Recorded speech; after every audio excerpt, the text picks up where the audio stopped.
اب میں جاؤں گا حالات کیسے بھی ہوں۔ تو امام علی مقام نے اپنے کردار سے یہ پیغام دیا کہ باطل کے سامنے کبھی سر نہیں جھکانا، باطل کو ایک لمحہ بھی برداشت نہ کرنا، باطل کے ہاتھ میں ہاتھ نہ دینا چاہے تمہارا سر چلا جائے۔ یہی بات نبی علیہ السلام نے فرمائی، من رہا منکم منکرن، تم میں سے اگر کوئی بندہ برائی کو دیکھتا ہے تو اس کو چاہیے کہ اپنے ہاتھ کے ساتھ اس برائی کو روکے۔ اگر ہاتھ سے نہیں روک سکتا فبلسانی ہی، اپنی زبان کے ساتھ اس برائی کو روکے۔ اگر زبان سے نہیں روک سکتا فبقلبی ہی،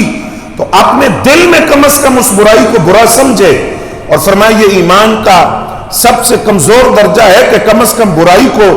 دل میں تو برا سمجھے، اور سب سے بلند درجہ یہ ہے کہ ہاتھ سے روکے۔ تو امام علی مقام نے جو ایمان کا بلند ترین درجہ تھا کہ برائی کو ہاتھ سے روکا جائے، آپ نے ہاتھ سے بھی روکا، زبان سے بھی روکا، اور دل میں بھی اس برائی کو برا سمجھا جو یزید کی صورت کے اندر تخت حکومت پر تھا۔ نبی علیہ السلام نے فرمایا اگر تم نیکی کی ترغیب نہ دو، برائی سے نہ روکو، لوگوں کو نہ بتاؤ کہ برائی کیا ہے، امام چپ ساتھ کر بیٹھ جاتے کہ جو ہو رہا ہے وہ ہوتا رہے، تو نبی علیہ السلام نے فرمایا یہ جو طریقہ ہے